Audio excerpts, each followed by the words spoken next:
From Hollywood, California, the Lux Radio Theatre presents Fred McMurray and Madge Evans in Up Pops the Devil.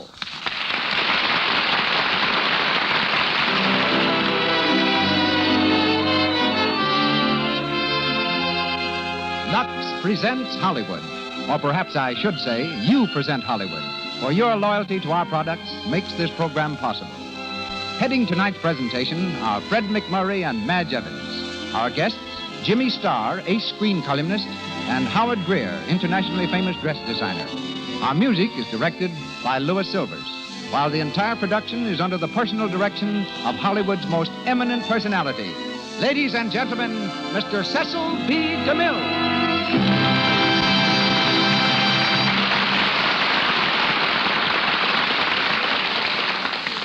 Greetings from Hollywood, ladies and gentlemen.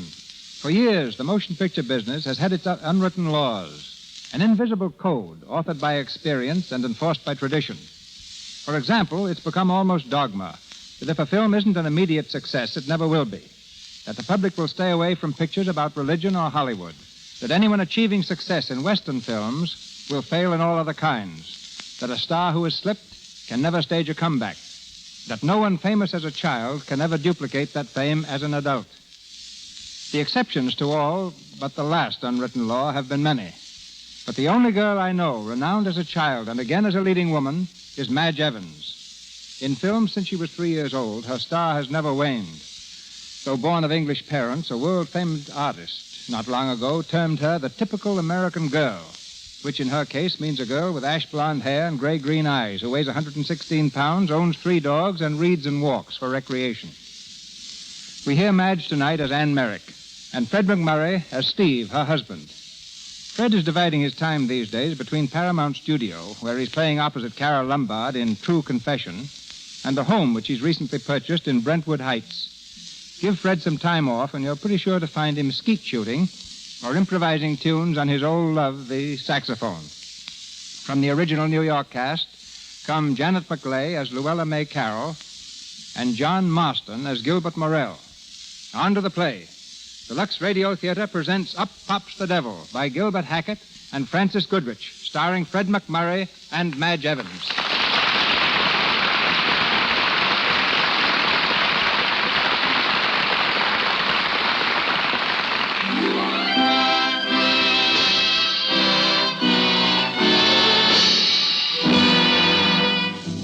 The 40th floor of a New York City skyscraper. In the inner sanctum of a publisher's office, Gilbert Morell, the firm's editor, is hunched over his desk, absorbed in a blue-covered manuscript. There's a knock at the door, and his secretary appears.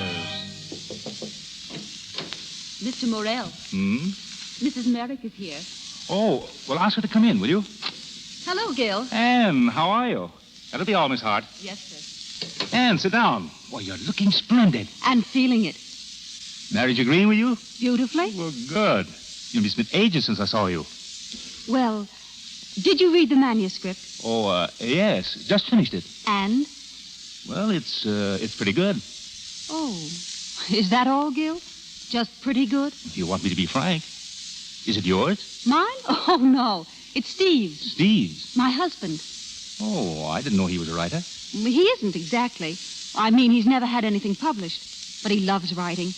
I think it's the only thing in the world he really wants to do. And when does he find time for his writing? Sunday morning, Saturday afternoon. Just then? Well, he has his job other days. And sometimes he writes late at night.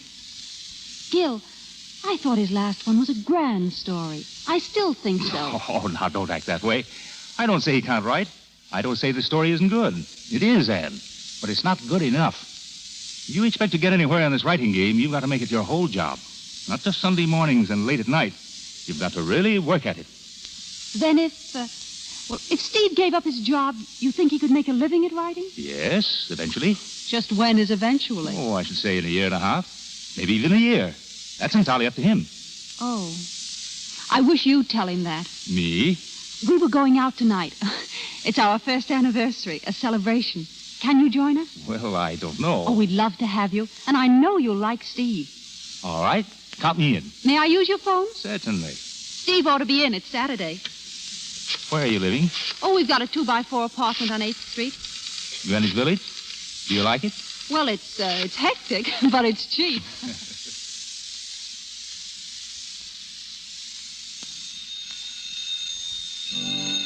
Love Edward. Even though you can't. Hello? Hello, yes, this is Steve. Oh, hello, Ann. What? Danger, love Well, wait a minute. You do think so? Hey, take it easy, will you, Biney? Hello? Yes, that's the piano. It's Biney and George. They just dropped in. I said it's Biney and George. Hey, Biney, will you lay off a minute? Hello? Yeah, I said it's... Oh, hello, Ann. How are you? Yeah, that is, I was working until these two lease breakers came in. Oh, yeah, I like that guy. I'm insulted. Come on, Bonnie, let's go home. Not after that. I'm going to heckle him. Okay, darling. You coming right home? I'll hop in the cab then, huh? All right. Goodbye, darling.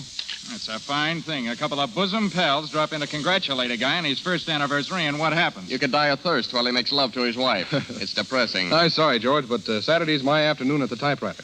You fellows should have let me know you were coming. How's the new novel, Steve? Rotten, thanks. I wrote a novel once, but I left it laying around the house, and my wife threw it out. She thought it was trash. Yeah, she was probably right. Right. The best things you ever wrote, George, were the movie reviews for the Examiner. Remember them? Yeah. The picture at the Circle Theatre this week is first-rate entertainment. But the stage presentation, conceived and executed by Biney Hatfield, is truly a sight. Mm-hmm. The exit march was enjoyed by all. I miss those, George. You ought to go back to being a critic. Yeah. I ought to go back to being something. Hey, look, fellas, I hate to bust up the reminiscences, but Ann and I were figuring on a little celebration, and... Come in. Everybody's welcome. Hey, shut up, will you? Oh, hello. Oh, I hope you'll forgive me for breaking in on you like this, but I'm in terrible trouble. Well, what's the matter? I wonder if you could help me. There's something upstairs in my room. What is it? I'm just terrified. Well, what is it? I think it's a bat. Oh, a bat. Mm-hmm. It flew in the window, and I'm just so scared. Well, where is your room? Right upstairs. I left the door open. Yeah, it's a good idea. It'll probably fly right out again. Oh, hello. Hello. Do you really think it'll fly out again? Oh, of course. I wouldn't worry about it if I were you. I'm such a baby. If it got in my hair, I'd just naturally die. Oh, but bats don't get in people's hair. When it flew in, I thought, oh, what'll I ever do? And then I thought of coming down here and asking you. I hope you don't mind, but I almost feel as if I know you. I mean, we've passed each other in the hall so often. My name's Luella May Carroll. How do you do? How do you do? You're Mr. Merrick, aren't you? Yes? I know. I've seen your name on the doorbell. Well, if you're sure it's all right for me to go upstairs again... Oh, I think so. Well, goodbye. Goodbye. Goodbye. Bye. Bye. Well, now, what would you call that? That, my friend, is the pretty little girl upstairs. She has bats. And I know where. Come on now, fellas, clear out for a while, will you? We'll meet you at the Savoy at 7. Who's we? Ann and I. We're celebrating, and you're both invited. But no tucking your napkin under your collar, Barney. I can fix that. I won't wear a collar. How about you, George? Can you make it? Me? Oh, no. No, I've got to get back to Westchester. The little woman's invited half of Park Avenue up for cocktails. Oh, well... Thanks just the same. Say, I've got to beat it. Just about got time. So long, Barney. So long. So long, Steve. Someday I'll take a day off from the wife and we'll get together for a real time. Okay, so long, George. Well, there he goes. He used to be a real guy, that fella. Look at him now. Running home with his tail between his legs. Today's the first time I've seen him in months. Yeah, it's the first time anybody's seen him since he married the Steckel Millions. You know, it's a darn shame taking a fella like that and trying to make a pink tea expert out of him. He could really write once. Why didn't he keep it up? No incentive. The guy's being supported, and he knows it. Anyway, she makes him spend most of his time being social. She certainly got him licked. I tell you, a man's got to feel important. He's got to have the little woman waiting at home for him, telling him how grand he is, and asking him for car fare. How do you know, bachelor? I look at guys like you. Well, take a look at the outside door, will you, Barney? I've got some work to do before Ann gets home.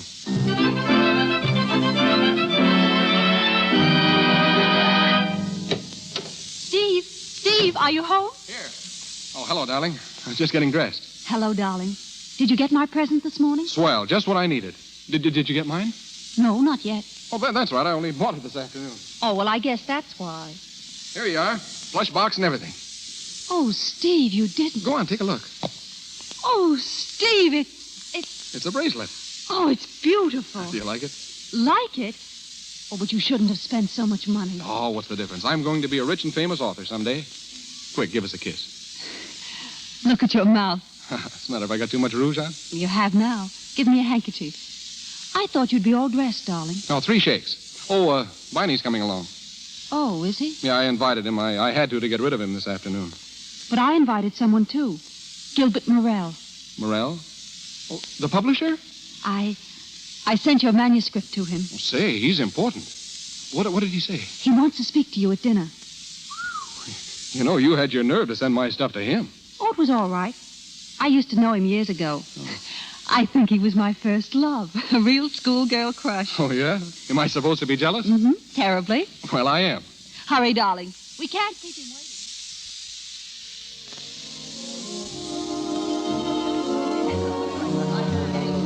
And that's what I told Anne. A year and a half. It's up to you, Steve. You could do it, Steve. I know you could. But it would have to be all writing, Steve. Nothing else. No other job, huh?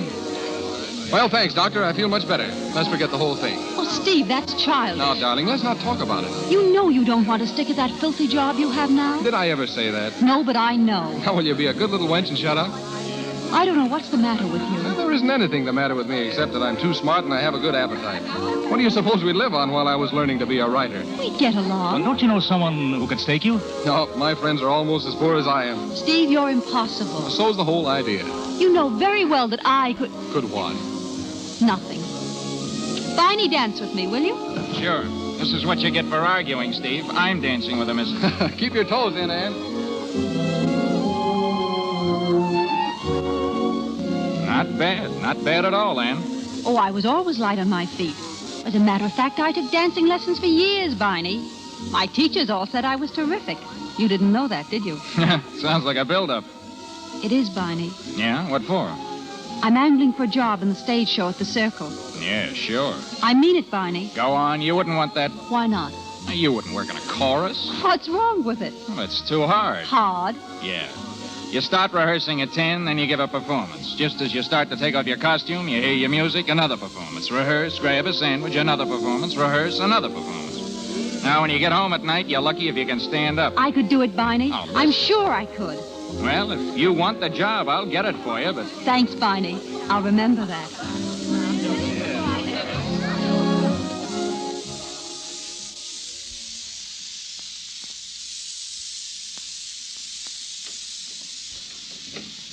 Watch out for the footstool, honey. Oh, well, it's small, but it's home. Turn on the lights, huh? Here, I'll take your wrap. Thanks. I still say you're going to write a grand book someday, Steve. My best critic and severest friend. He's nice, isn't he? Gilbert, I mean. Swell. I used to be crazy about him. I still think he's pretty grand. Whoa. He said such nice things about you. He said you could write. And now I want to tell you something. Oh, going to work on me again, huh? Yes. Darling, are you still happy? You know I am. They say the first year is the hardest. Can you believe it's a year? Seems like 10. What? I mean 7. What? Well, 2 weeks, but you're getting it for a bargain. This is the day we were going to decide things. Yes. Any complaints? Plenty. What? Well, you never ask me where I've been. You're not jealous. You don't nag. And above all, you look too pretty in the morning. I'll make a note of that. Must nag, mustn't look pretty. But in spite of that, I'm hooked for life. Have you any complaints? Yes, one. Shoot. I want you to do what Gilbert says. Give up your job. Now, Anne. I want you to write.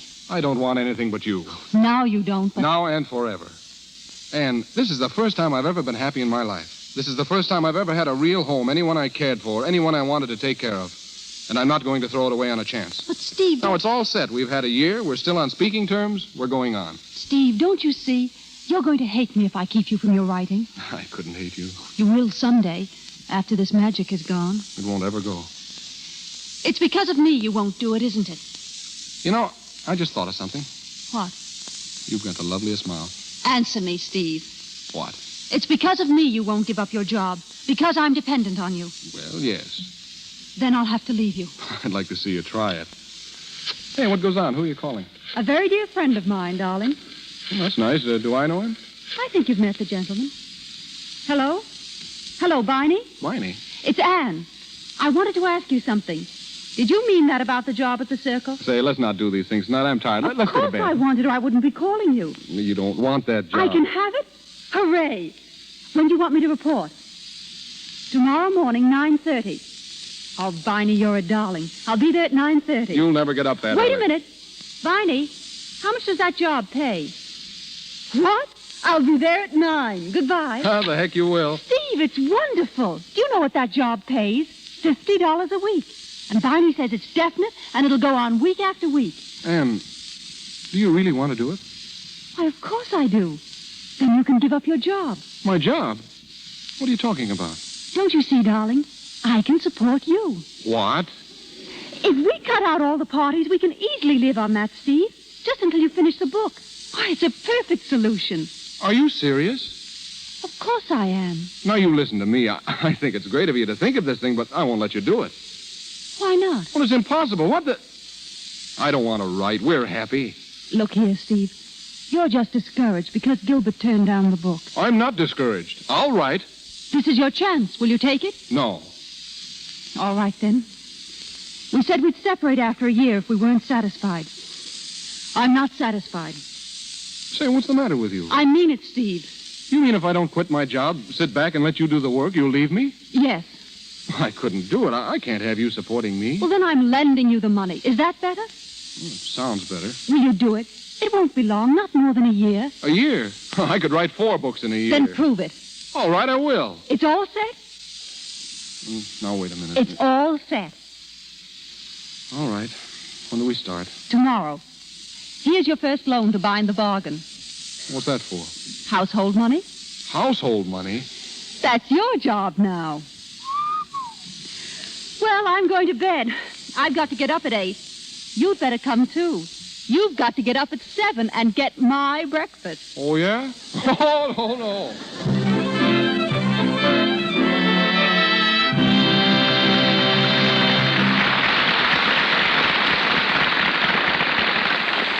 The Lux Radio Theatre's production of Up Pops the Devil continues in just a moment. In the meantime, we take you to the dormitory of a Western college, to the attractive room of one of the girls who happens to come from Hollywood. A large partial post package lies on the desk. Why, Jeannie, what do you care what's in my package? Well, I'm hungry. And I thought maybe there was something to eat in it. You greedy little thing. This isn't food at all. It's something to wear. Well, next to food, I like clothes. Come on, open it and let me see. Oh, all right. But you open it if you want to. Oh, Marcia, look. It's some new undies. Oh. Gee, they're lovely. I never saw anything so beautiful. I didn't expect these. Why, they're just like those of Mother's I like so well. And look, there's something else tucked down here in the box. A big package of Lux Flakes. Uh-huh. Isn't that a surprise? Oh, no, not exactly. Mother always sends Lux along with anything special, just to be sure it gets the care it deserves. She doesn't realize how fussy I am about always having Lux on hand to protect my undies and sweaters and things. Well, why should you worry? You never wear your things out, and anyway, you have so many. Oh, Jeannie, don't be silly. I want to keep my things nice looking just as long as I can. That's why I always Lux them. Well, these things are so exquisite, I'd be afraid to wash them at all. But haven't you heard the slogan, anything safe in water is safe in Lux?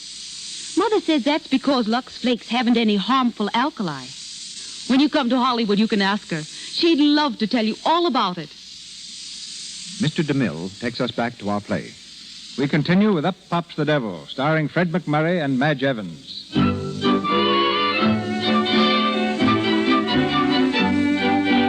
With Anne working in the chorus and paying the bills, Steve went ahead rapidly on his new book. But now, after 4 months, the situation is beginning to pall. It's late afternoon, and Steve at his typewriter is trying vainly to concentrate, interrupted repeatedly by the routine of housekeeping.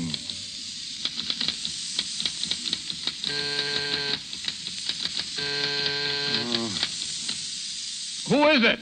Laundry. Laundry, will bring it in. Evening, Mr. Merrick. Hello. Just leave it there, will you? Say, it's about time you came. I've been waiting for a shirt since Thursday. Well, I was up here this afternoon and there was nobody home. Well, why didn't you leave it? The other fellow always did. Yeah, that's why he got fired. Too easy. Didn't collect the bills. Say, you smell something burning? Oh, holy cats, it's the dinner. Wait a minute. You cooking? Bet I can guess what it is. Don't tell me now. Blanketed chicken. Is that right? I don't know what it is now. It's all black. Hey, leave that stuff and beat it, will you? But the boss said that... Oh, ye gods. Hello? What? No, it isn't. You've got the wrong number, madam. Well, what are you waiting for? Pick up the dirty stuff, will you? I'm busy. Where is it? It's in the bedroom. Look for it. Who is it? Hello, Steve. It's me. Hello, Luella. What do you want? I've got something to tell you. Listen, Luella, I'm awfully busy. Oh, you look so cute in that apron. What? Oh. Oh, don't take it off. I like it. Luella, what do you want? I told you. I have something to tell you. Well, look, couldn't it wait for a while? You told me 4 things this morning and 3 things this afternoon. I'm up to my neck right now, and I... But something terrible has happened, Steve. You just got to help me. Oh, what's the matter this time? Are your curling iron busted again? Now, don't laugh at me. I'm serious. Well, come on. What is it? Sister Belva's gonna be married. Isn't that mean? Yeah, that's terrible. Excuse me, will you? Well, it is mean. She's gonna be married right away. And that means I've got to go home. That's fine. I mean, yes. I've got to get the train tonight. That's what's so awful. Steve, what must I do? Well, what do you mean? Well, how do I get my ticket? Oh, that's easy. There's a man at the station who sells them. Could you come with me? I'm sorry, Luella, but I couldn't make it now. I'm as busy as the dickens. Oh, Steve, you never do anything I ask you to. You never take me anywhere. Now, Luella, please, can't you see I'm busy? Oh, all right. Should I come back later? Yeah, do that. Goodbye, Luella. Goodbye. See you later. I guess this is stuff you mean. Huh? Why, the dirty laundry. Is this it? Oh, yes, that's it. Leave the clean stuff by the door. Sorry, mister. I got orders not to leave this laundry until you pay what you owe. Oh, yeah, I owe you a couple of bucks. $10.25. What? Why, you ain't paid a cent in a month. Oh, all right. Come back tomorrow. Sure. I'll bring the laundry back then, too. Oh, hey, wait a minute. Leave me one shirt, will you? And have them fire me? So long. So long, Shylock. Oh. Hello. No, madam. No, madam. I've told you 7 times this is not Jake's delicatessen store. Oh. Go away! Go away!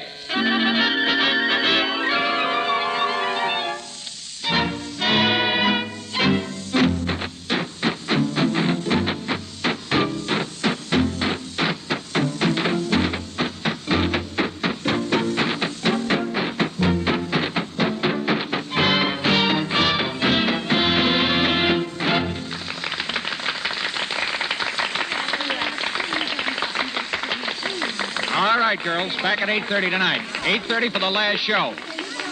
Hello, Ann. Hello, Barney. How are you? You look tired. I am a little. I'll be all right. Why don't you take a night off? And get Doc? Thanks. But we need the money too much. Lend me a nickel, will you, Barney? Say, it isn't that bad, is it? I want to make a phone call. Sure. Here. Thanks, Barney.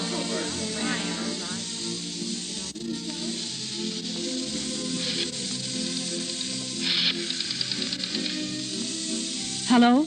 Is this Dr. Coyle's office? Dr. Coyle, please. Hello? This is Mrs. Merrick again, Doctor. Just about the same. Will you be in for half an hour? All right, I'll drop in on my way home. Thank you.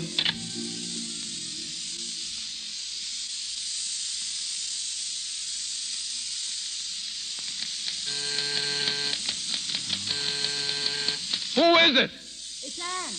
Oh, I forgot my key. How are you, darling? all right, I guess. What's the matter? I ruined the dinner, that's all. Again? Huh? What'd you say? Nothing. I don't care about dinner anyway. What's wrong with you? I'm all right. You don't look well. Oh, I'm just tired. Oh, I'm a dirty swine. Here, you've been working all day. You come home tired and the dinner's spoiled. It doesn't matter. All I want is coffee. How did your work go today? Oh, fine. I worked hard. That's grand. Everything's going along all right now. I'm glad. I'm such a fool. I get so terribly anxious, Steve. Oh, why? Well, I want you to finish this. Gee, I'm going to. Soon? Sure, I'm shooting right ahead now. Where is your work? Oh, never mind about that. Come over here and... Steve, What? is this all you've done? One page? Oh, holy cats, yes, that's all I've done. Why did you lie to me? Because I'm so tired of arguments. Did you try? Did you ever sit down and try to write? Yes, I've tried. Trying doesn't get you anywhere. Oh, Steve, what's the matter? I'm in a rut. I never go anywhere. I never see anybody. I just stick around here all day. You said before you couldn't write because you had no time. You had a job. People kept dropping in. Now you've got nothing but time. And still you can't write. Well, I'm dull. No man can write when he's dull. What do you want to do? I don't know. If I knew, I'd do it. Darling, do you know you didn't kiss me when I came in? Yeah, I know. This whole business has gotten under my skin the last few weeks. It's made it impossible for me to be close to you. Is that it? I just wondered, because I haven't changed. I still want you. Oh, Anne. I'm sorry I spoiled your dinner. I wasn't hungry. I'm just an egg. You're a swell egg. You know, if you could get a night off, maybe we could go someplace. Couldn't you take one night off? No, I mustn't. Well, you said the other girls did. Yes, but they docked them for it. Well, they couldn't dock you. You've just been paid today. Oh, don't worry. They take it out of next week. No, I'll go back to the factory. Hey, look. How about me calling for you at the stage door tonight? You pretend you don't know me and I'll pick you up, huh? Oh, darling. You'd better spend that time working. Oh, all right. Oh, Anne, could you let me have $10 tonight? $10? Yeah. That's a lot of money, Steve. I know. Well, take it out of the household money. There isn't any. Oh, don't be silly. I put $28 behind the clock last Saturday. Where did it go? Well, the milk bill, the butcher, the grocer, and the laundryman, and... Listen, will you let me have $10? What do you want it for? If I could only have some money without having to account for it, I'm only borrowing it. But we're spending more money than we make, Steve. We've always spent more than we make, and we're still alive, aren't we? I think the best plan is for me to keep the money and pay the bills. Where do I come in? Well, I'll give you an allowance. Oh. And how much were you planning to give me? Well, do you think $7 a week would be all right? $7? Don't you think that's too much? Well, then would $5 do? Good Lord, $5 a week. Well, Steve, we're both working for the same thing, aren't we? You know everything I have is yours. Then give me $10. What for? Oh, for Pete's sake. Here it is. I don't want it. That's childish. Well, let's not talk about it. All right, it's there on the table. I've got to go. Anne, what time are you coming home tonight? Right after the show, of course. Why? You were late last night. Gil turned up. That's a habit of his, isn't it? I notice he doesn't turn up down here. He doesn't want to interrupt your work. My work. A lot he cares about that. Oh, darling, please. He's crazy about the first chapters you sent him. Yeah, he must be. Steve, what makes you act this way? Oh, I'm sorry. I don't know what to... Where'd you go? Out for a sandwich and then to his place. Alone? Should I have had a chaperone? Well, if it's just the same to you, I wish you wouldn't. A little over a year ago, you wouldn't have said that, Steve. Well, we weren't married then. You're my wife now. Oh, I see. Well, I need some diversion after working. Work? You call that work? You try hanging around this place all day, never going anywhere, never seeing anyone. Seems to me Luella's here enough, keeping you from your work. What? Does she know how things are? What do you mean? That I'm working so you can stay home and write? Of course she doesn't. Then I'll tell her. What are you trying to do? That girl doesn't mean a thing to me. You know that. But she's the one person left who doesn't know I'm being supported. Can't you leave me one person who's got some respect for me, even if it's only someone I pass in the hall? You made me a fool before everyone else. Made a fool of you? I'm just trying to make you amount to something. Stevie, won't you please take me to the... Oh. Hello, Luella. Anything I can do for you? I just wanted to ask Steve something. I'm such a baby. I don't know what I'd do without him. And I've got to go home tonight. Back to Villeport. Sister Belle was being married.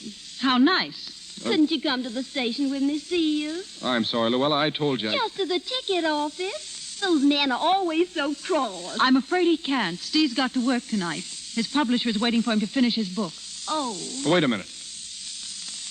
I think it would be fine, Luella. What? I'd be delighted to do it for you. Oh, I see. Well, I've got to go. Good night, Steve. You'll find your allowance on the table. Good night. Allowance? What did she Shut mean? up. see you. All right, I'm sorry. Let me alone, will you? I'm sorry, too. I guess I've kept you from your work lots of times. Thank you.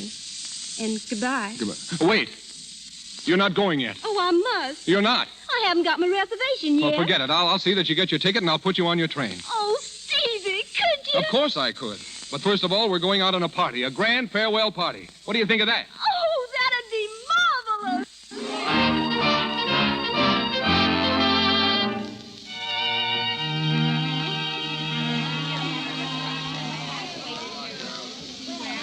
I'd like to see Anne Merrick, please. Sorry, no one allowed backstage. Oh, but the show's over. Well, never mind. Here she is. Anne. Oh, Gil. I got your message. Anything wrong? Oh, I don't know whether it's wrong or right. Let's get out of here. Hungry? Well, I didn't have any dinner. Well, come on. I know a place. I think you need a little cheering up.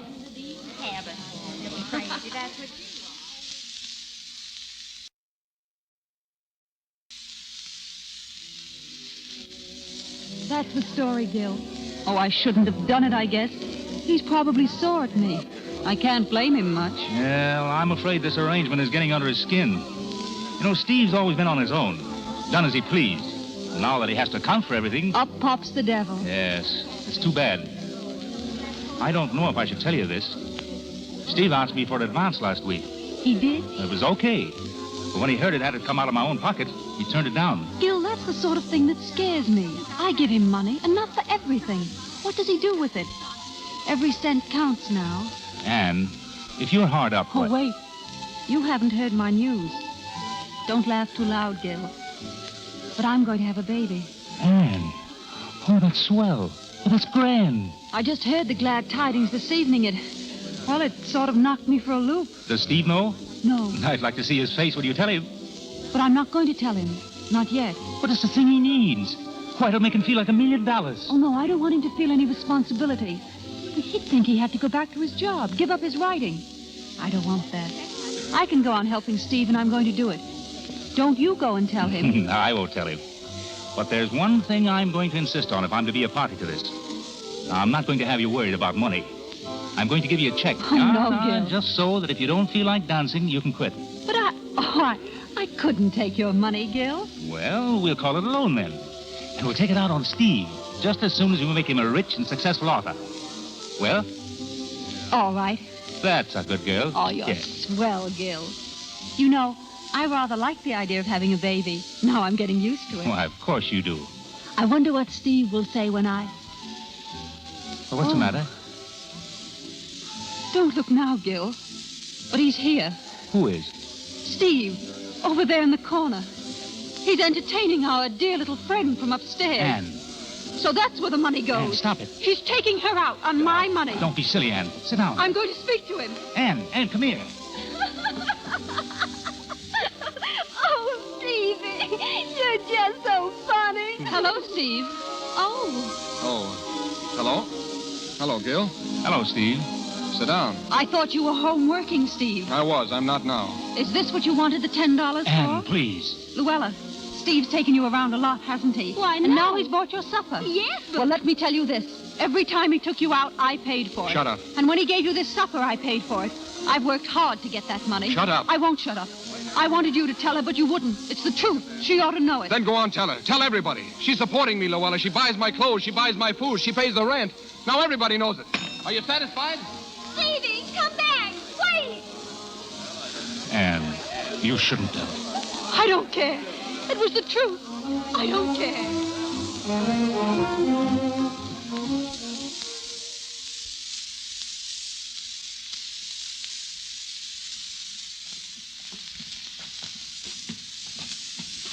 All right. All right. Thanks for bringing me home, Gil. Good night. I'll call you in the morning. Steve. Oh, I'm glad you're here. I won't be for long. Where are you going? I want to tell you something. Haven't you said enough? All I want is to get out. Steve, I want to tell you something. Something important. There's just one thing I want to tell you. That supper tonight was the first money I ever spent on Luella. Then what have you done with the money? Well, if you must know, I've been paying installments on your anniversary present. When I bought that bracelet, I didn't know I wasn't going to have any money of my own. That's why I didn't tell you. I didn't want you to know you were paying for your own present. I knew I could pay it back, and you're going to get it back, every last cent of it.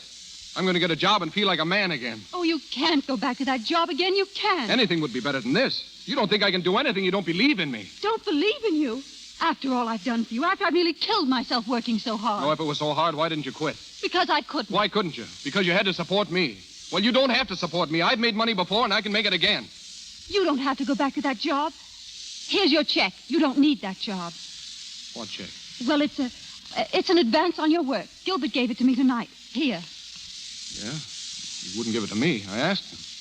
He said any money would have to come out of his own pocket. Steve, I want to tell you something. You think I'm a fool? This check is made out to you. What do you mean? It isn't for me, for my work. He gave it to you. Girlhood crush, huh? Get out. You were up at his place. You've been sneaking out with him every night. Get out. I'm making the money. This is my place. And if you don't like what I'm doing, you can get out. Yeah, that's swell. Go on back to your job. Be a nobody all your life. A nobody? A nobody? That's what I've been for 4 months. Cooking, sweeping, answering bells, having to beg you for every nickel. That's what I've been, a nobody. And I'm sick and tired of the whole business. We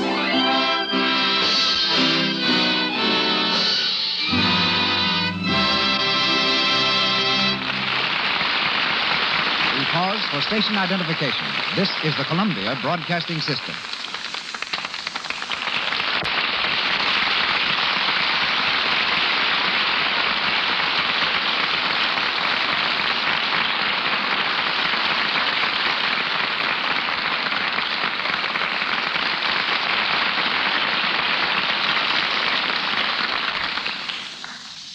Pausing between scenes of Up Pops the Devil, our trip to backstage Hollywood finds us meeting Jimmy Starr. Once a struggling writer like Steve Merrick in our play, he's now motion picture columnist for the Los Angeles Herald and Express. His alliance with films began when he got a job putting up the marquee signs announcing new shows for a theater. But he couldn't spell, so he became a publicity man. He was an extra in the early Tarzan films, worked as a Keystone cop for Mack Sennett, and once danced for 3 hours with Mae Murray. Jimmy originated the full-page idea for Film News, and I'm giving him his chance now to originate something on the air. I was hoping you would extend that dare, Mr. DeMille. As a matter of fact, I have some suggestions on how to conduct a radio program. Naturally, Mr. Starr, naturally. I expected that. Remember, we have millions of listeners, and I don't want anything to happen that would offend them. I know. I'm not exactly picking on you, Mr. DeMille. It's guys like Winchell and Fiddler. When they start dealing out news about Hollywood, they miss a chance to tell the story the way it should be told over the radio. After all, we're dealing with sound. My idea is simply this. Now, suppose Simone and Gene Markey really got serious. I'd explain it with something like this. I understand. Wedding bells. Right. And suppose... And that? Martha Ray tearing up her marriage license. Any others to offer? Certainly. What's this? Sounds like someone taking a bath. Not quite, but you're catching on. It's a housewife washing dishes, in Lux Flakes, of course. And this? Oh, you got me there, Jimmy. Well, that's the sound made by the hands of another housewife when she runs them over her husband's face. Rough and cracked, you see. She doesn't use Lux Flakes for washing dishes, poor woman. She's been using some other soap with that harmful alkali in it. I thought that maybe the husband needed to shave. Oh, no. The hands of the same lady on the same husband sound like this when she uses Lux. As smooth and as soft as a song. Even a columnist knows that. Now, here's an easy one. Very simple. That woman just dropped the dishes she was washing. Wrong again. That's Loopy Valet and Johnny Weissmuller spending a quiet evening at home. Clever, Mr. Starr. But how about stepping from your critical pose for a moment and sticking to your last? What's doing around town? Okay. Here are a few things that happened only a few moments ago that will make tomorrow's headlines. If you want any more information about the personalities mentioned, write me in care of the Lux Radio Theatre, Hollywood. News scoop number 1. Marked down April 13th as the wedding date for Lily Pons and Andre Castellanos, who sail for Europe on that day. Their ceremony will be performed on board. Miss Pons has always considered number 13 her luckiest. News scoop number 2. A lover spat, which may become permanent, is the cause of Tyrone Power taking a plane to New York to spend 5 days visiting Jeanette Gaynor. Sonia Henney and Tyrone haven't spoken to each other since last Tuesday. News note number 3. Greta Garbo is packing up her duds to return to Sweden for 4 months. The mysterious movie Maid will slip out of Hollywood sometime within 3 weeks, but not without first signing a new contract with Metro-Goldwyn-Mayer. Screen scoop number 4. Virginia Bruce and director J. Walter Rubin are tuning up the wedding bells. They're so in love, Virginia has already put her okay on a lot on which Walter will build their love nest. Screen scoop number 5. Producer David Selznick loudly denies that Paulette Goddard has been assigned the coveted role of Scarlett O'Hara in Gone with the Wind. That's true, but it's a 10-to-1 bet she gets the part. News note number 6. Charlie Chaplin, who vowed he would never make a talkie, will speak in his next picture. News note number 7. On location in Bel Air, Katharine Hepburn formed a softball team and challenged some kids playing in a vacant lot. Cary Grant pitched, Katie played third base, and director Howard Hawks covered second base. The final score was 28-8 in favor of the movie team. Katie hit a home run, stole 2 bases. And the kids won't know until they hear this that they were playing with the elusive Katharine Hepburn. And thanks for letting me talk, Mr. DeMille. And now, letting sound tell the story again, here's a way to say goodbye to a columnist. And that, ladies and gentlemen, was Jimmy Starr.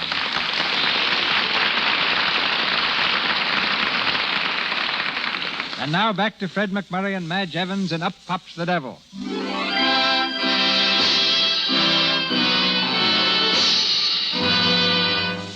2 more months have gone by. Steve and Anne have been separated since the night he left the apartment. But now Anne is planning to see him again, once again, to settle the matter of their divorce. In Gilbert's office, she sits twisting her handkerchief and glancing frequently at the clock. Where are you meeting him? At the Park Crescent. We're having lunch. Would you like to come, Gil? Good Lord, no. Well, what's the matter? Are you scared? Well, not exactly, but I wish it were over. You haven't heard from him at all? No, just those weekly money orders. He sent me another this morning, $100. I wish he wouldn't do things like that. I'm trying to dislike him. His war debt. He said he'd pay it all back to me. You've quite a collection. What are you going to talk about at lunch? The divorce. He doesn't know anything about it yet. Will you tell him you're going to marry me? Yes. And when are you going to tell me? Oh, Gil, you're a darling. But I couldn't marry you. You're still in love with him, aren't you? I tell you, I hate him. The only thing we're going to discuss is the lawyer's instructions. But you might want to tell him about the baby. I'll never do that. But it isn't right not to tell him. Gil, please. I know what I'm doing. I hope so, Anne.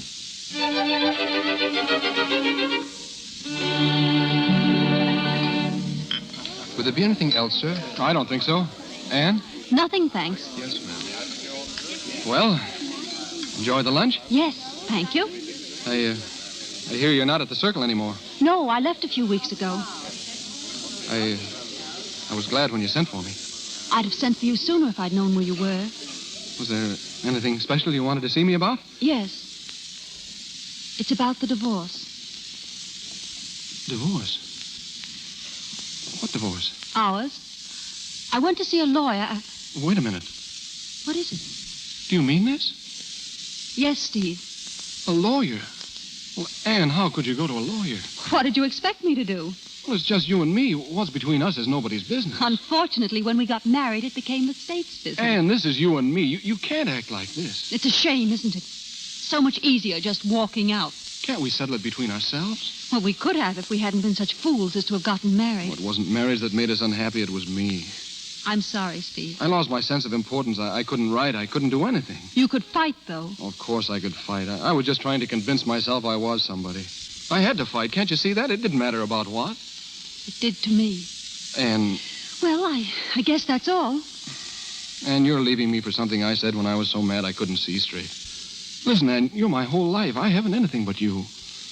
These 2 months I've been so lonely for you, I could hardly go on. I telephoned you again and again, pretending it was the wrong number just so I could hear you say hello. And then I came to your stage door and followed you. I wanted you so terribly. But I couldn't come back. I had to get on my feet first. And I haven't done so badly, have I? 2 stories accepted, and now I'll finish the book and... Oh, Anne, look at me. What's the use of all this? I'm going. Telephone Gil about the divorce. He'll tell you all about it. Anne, are you going to marry Gil? Yes, Steve. I see. All right. You can come up to the apartment and get your things anytime. Oh, thanks. I guess there's nothing there I want very much, no.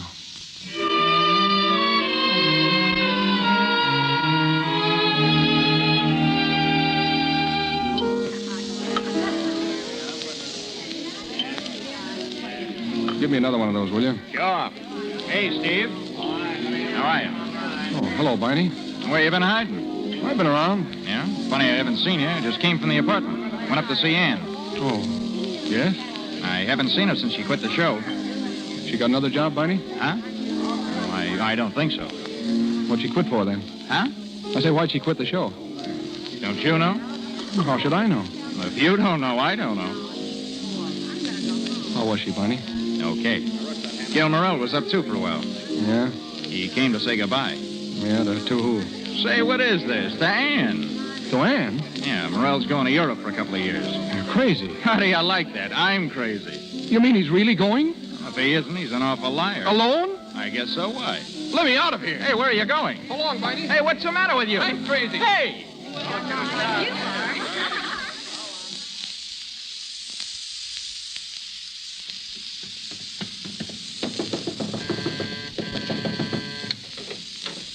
Steve. Ann, I've got to see you. Not now, Steve. I've got to. How do you like it, Mama? Well, it seems real nice to me. Who are those people out in the kitchen? Please, Steve, they've come to rent the apartment. Rent the apartment? I thought you were going to stay here. I'm going to stay till I rent it. Do you mean to say you're going to let strangers come and live in our house, using our things, snooping in our kitchen, peeking up our chimney? I asked you. You said you didn't want the place or the furniture. Now I'm going to rent it furnished. I've got to have the money. I'll give you money. I don't want your money. Well, where will you go? I'm going out of town. Where? Mrs. Morrell. Yes? Well, when are you leaving? Will you tell me that? Just as soon as I rent the apartment. Oh, Mrs. Merrick, my wife likes the place fine. Oh, I certainly do. The beds are so comfortable, and, well, I haven't seen a real kitchen since we left California. It sure is nice. And Mrs. Merrick, I wonder if you'd show me how that range works. Why, of course. It's really very easy. Well, I'm sure it is, but... See, that kitchen sure got her, hasn't it? Yeah. But this chair's what sold me. Yeah. This is what I call a real chair. Yeah, it sure is. Yes, sir. You sit here at night and snuggle up to that fireplace. Yeah. Well, I don't think you'd want to snuggle up to that fireplace. Huh? You sit that close and you'd choke to death. That's one of those fireplaces where all the smoke comes into the room and all the heat goes up the chimney. Is that so? And let me tell you, in one of these old houses, you sure need the heat. Well, that's all right. I guess that can be fixed. That costs an awful lot of money. Not me. That used to be my business. Oh. Well, I hope you used to be in the plastering business, too. Yeah. Huh? Why? Oh, it's not very important, but that ceiling up there, it has a tendency to fall down. Is that so? Yeah, pretty near brained me one night. But you get used to it. Just remember to stay on this side of the room. Well, Yes, now I understand. I'm sure it won't give you any trouble. Oh, Mama. Yes? Mama, come inside a minute. I want to speak to you. Now, there's nothing to speak about, Oh, Papa. yes, there is. You'll excuse us, won't you? Oh, sure. Well, what do you want? What did you tell that man? That man was crazy about this place. What did you tell him? I don't know. Let's see. Oh, yeah, I told him about the ceiling falling down. The ceiling? When? Well, don't you remember that day we found the plaster all over the floor? One little flake. Well, it might have been dangerous. You're trying to ruin my chances of renting. I don't want those people coming in here. I want to live here with you. Oh, Ann, we can be so happy. Don't be silly. All right, if you say so, Mama. Oh, it's all right, Mrs. Mary. I'll have the ceiling fixed myself. But it really... Oh, if it's okay with Mama, it's okay with me. I guess I wouldn't care what the place was like, just so long as that chair went with it. That chair doesn't go with it. Steve, you... I've changed my mind. That chair doesn't go with it, and that table, and that lamp, and that couch, and... Steve! And you're not going. Let go of me. We've changed our minds. We're not going to sublet. But it was all settled. I don't care. Listen, darling, listen. You can't go off and leave me. I need you, and you need me, too. What kind of a life is that, being separated, me missing you so much and wanting you? Come along, Mama. Don't you see how happy we can be? It'll be like it was at first. I can take care of you. Oh, dear. I wish now I'd never seen the place. Mrs. Platt, don't listen to him. You can have this place. Oh, I'm afraid, dearie, you don't know what you want. But I was like that, too, with my first. Mama, are you coming? What did she say? Are you satisfied now that you've driven them away? Now that you've spoiled my chance of renting? Do you think by doing that you'll force me into coming back to you? What did she say? Do you? Answer me that. Because if you do, you're crazy. I can take care of myself. I've made money before, and I'll make it again. I know. She said something about you first. Oh, she's crazy. Anne, are we going to have a baby? Yes. Well, how long have you known it? 2 months. 2 months? Then you knew it when we were separated. Yes. Why didn't you tell me? I was going to. Going to? That's swell. You were going to tell me, but you didn't, did you? 2 perfect strangers from California walk in and tell me I'm about to become a father. That's great. That's swell. Well, you see... Why didn't you tell me at lunch that day? I didn't want to. Why not? You'd have said the wrong thing. No, you're just trying to get even. Do you mean to say that you were going to walk out that door without even telling me? My own baby? It's not your baby, it's mine. Yours hasn't got a father? No. What? Well, he's a brute. What, the baby? Yes. No, I mean you are. Oh, Anne. I don't want to fight anymore. I don't want to talk anymore. Why don't you kiss me? Oh, Steve. Darling, I'm so crazy about you. You've got a funny way of showing it. You were going to let me walk out. Yeah, you had me scared. I thought you meant it. You stupid. How could I? It was just a lesson, darling. I've learned it already. You did it so well. I was scared to death. You didn't show it. Darling, all I want in the world is to sit back and let you take care of me. Darling, that's just what I'm going to do.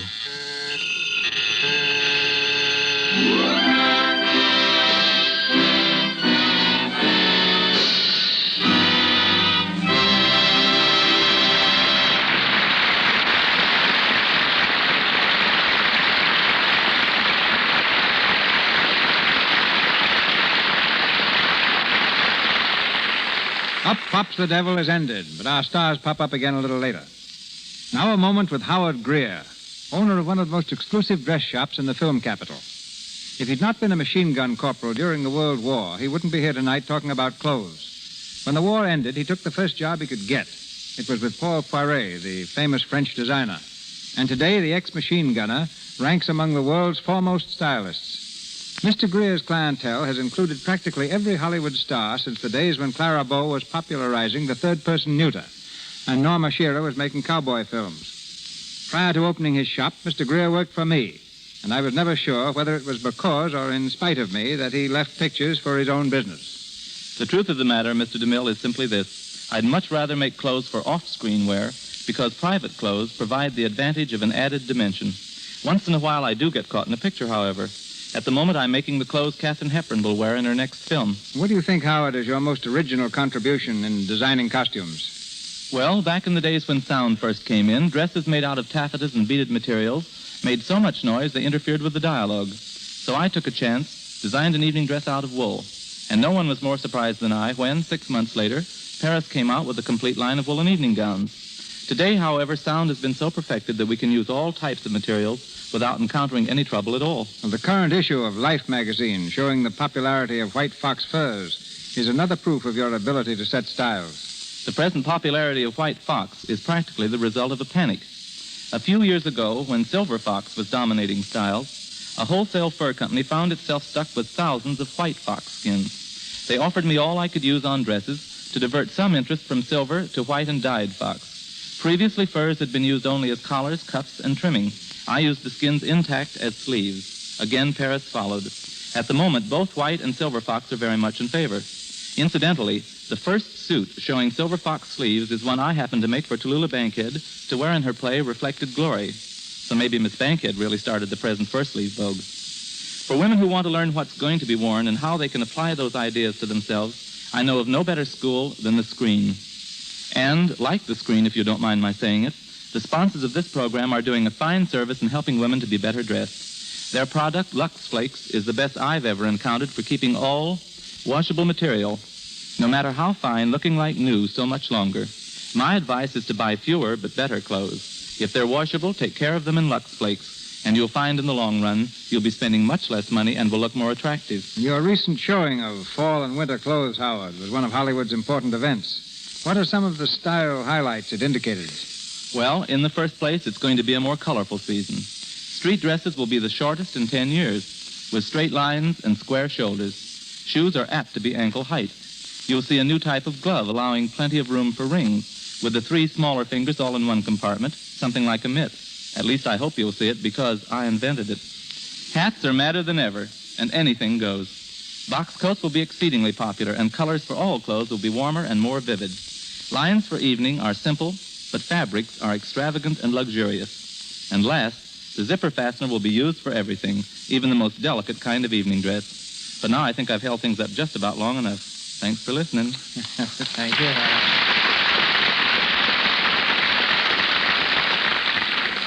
While most people go to the city to work and to the mountains for a vacation, Fred McMurray and Madge Evans have just done the opposite. Madge returned last week from a nice, quiet rest in New York.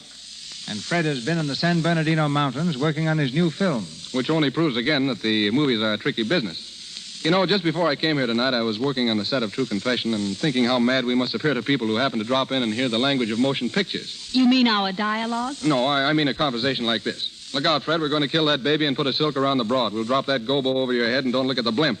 Just make sure you're behind the 8 ball.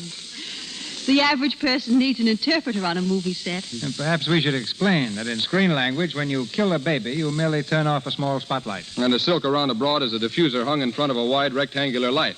While a gobo, for those who are interested, is an oblong shield that keeps light out of a camera lens. The blimp being the padded camera covering that deadens sound, and the 8 ball simply a new type of microphone. I might add that we're not referring to food and drink when we tell an electrician to take his keg of beer and spaghetti and put them in a corner. The keg of beer is just another variety of small light, and the spaghetti the wire cable. It's practically another language. But what about all this hard work Fred was doing up in the mountains? The story I heard was that he went to Lake Arrowhead. Yes, to go swimming. Oh, what a hardship. Well, let me explain, Madge. Arrowhead may belong to sunny California in summertime, but in October, I think the Eskimos take possession of the lake. If it was that cold, why didn't they use a double? Well, they did take a double up there, but it seems that while the double was a beautiful swimmer and incidentally is a good friend of mine, the only stroke he knew was a dog paddle. Now, suppose you tell us about that trip to New York. Oh, nothing very exciting, Fred. Just a nice change and a chance to see some of those Broadway shows. I was rather amazed to find out how many of our Hollywood neighbors are now in plays there, or soon will be. Mona Barry, Frances Farmer, Frederick March and Florence Eldridge, Ian Keith, Walter Houston and Nan Sunderland. But it's very good to be back home and to be with all of you here in the Lux Radio Theatre once again. Many thanks. Good night, C.B. Good night. Good night, Madge. Good night, Fred. I'll see you behind the 8 ball.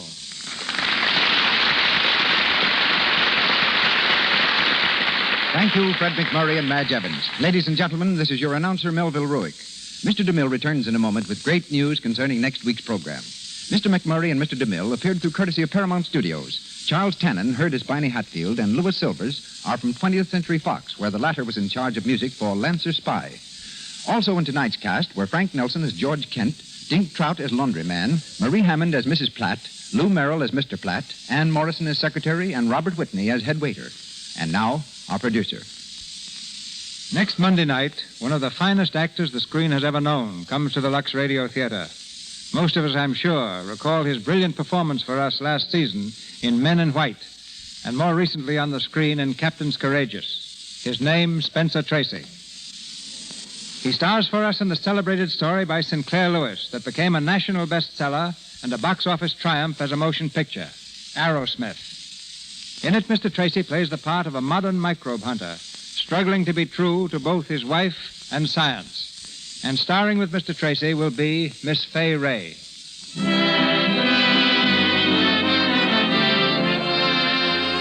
Our sponsors, the makers of Lux Flakes, join me in inviting you to be with us again next Monday night when the Lux Radio Theatre presents Spencer Tracy and Fay Ray in Arrowsmith. This is Cecil B. DeMille saying good night to you from Hollywood.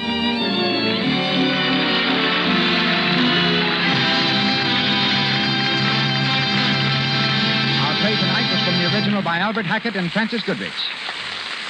Danger, Love at Work, and Loveliness of You, heard during tonight's performance, were from You Can't Have Everything. This is the Columbia Broadcasting System.